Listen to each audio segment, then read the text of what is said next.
And so not hiring the right contractor, not checking contractor references and double checking if what they show you is true has caused a lot of new developers and new investors a good amount of money. That's really good. I would say attempting to apply old logic to a new game, right? Old rules to a new game. When people come to me and they say they want to purchase a property, if they bring their parents along, or if they bring someone along who bought a house back in the 90s, 2000s, hell, 3 years ago, that person is not going to give you the right information. I can remember a property that I bought, a personal property, and my mother was a postal worker, and she's worked for the post office for 40 years. She remembered when the house was built. So she remembered what the house sold for when it was built. And when we purchased it, she said, I would never pay that much money for that house. And that house has doubled in value in 5 years. In one of the most coveted neighborhoods in Dallas. Right? So my mama wouldn't have bought that house, right? But she's been in the same house for 35, almost 40 years, right? And she paid a 10% interest rate for it. And she's literally paid more for that house than we paid for ours. Trying to apply old rules to a new game is what stagnates a lot of people. Because you get into analysis paralysis. You got 5 or 6 different people telling you something. And then you come to a professional, and we're guiding you based on what's happening now, but you let those other people get in your ear. All right? You all, we're gonna wrap it up on this, all right? You can go back 10 years from now, talk to 10-year you, or the first time you were getting ready to purchase your first property. You know all the cautions, you know all the mistakes, you know everything that went wrong. What is something you would tell yourself as advice to people who are listening? Anybody can jump in and get that first. Y'all pick up that mic real fast now. And then we'll do Q&A after this. I would say buy more. Buy more. If I knew then what I know now, buy as much as you can get your hands on, seriously. Like, I wish I could have bought more land in South Dallas 10 years ago. Like, I wish. And it was really half because I was, you're kind of taking a risk and you're just really uncertain. It's like, I could win, I couldn't, but I did what I could. But if I would have just bought more. And I would have moved at a quicker, more urgent pace. I would have did what I did, but 10 years ago instead of 8 years ago, which was go through the NACA program. It's the best program, the best mortgage in America. No closing costs again, no agent or attorney fees, no PMI, and you're able to purchase a multi-unit property with all of those benefits. Like, that's the best thing that I can tell anybody to do at the first time you're going to get you a property. Go look into the NACA program. It's the best mortgage in America, hands down. It's not going to be easy. It's going to be difficult to make it through, all of those things, but I promise to God that program in my first property changed my life, and it can do the same for anybody in here who's looking to go get their first property. Adrian? Two. The first one would be people lie.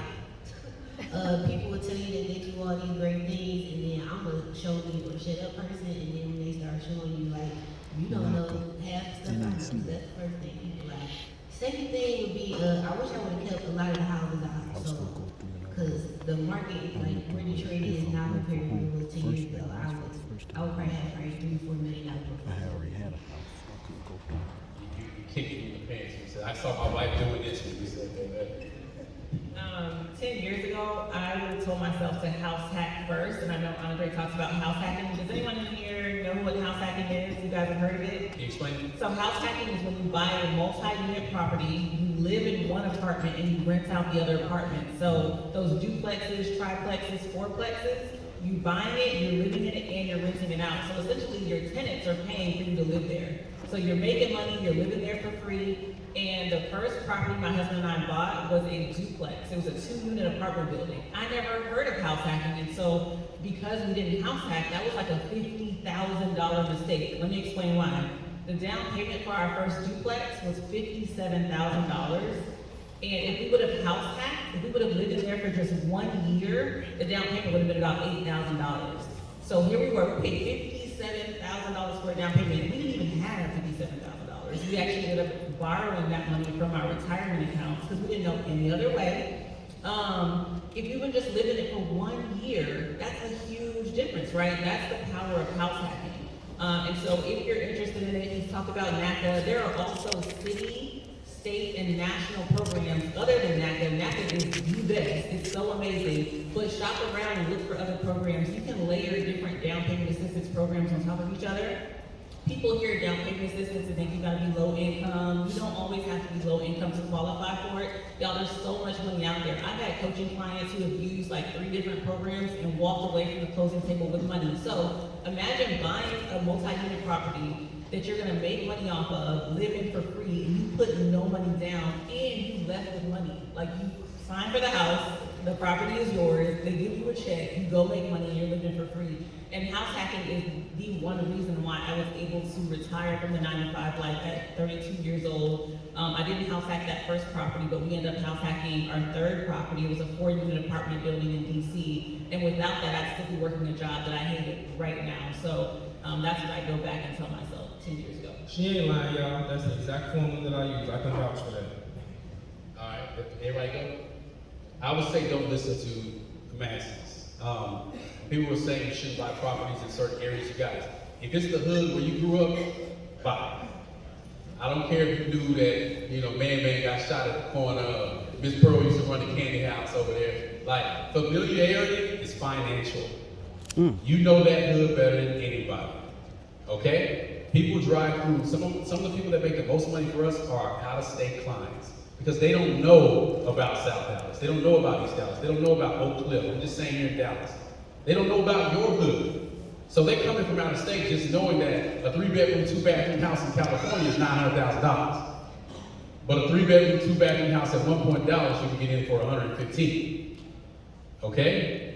You get burglar bars and a gun, right? You don't know those people. And typically what you realize, if you're really from the hood, they don't really fool with the new people. Because there's no familiarity. And these people come in, they quietly purchase up our neighborhoods, and then we feel some kind of way once we're moved out, and all of our familiarity is sold with it.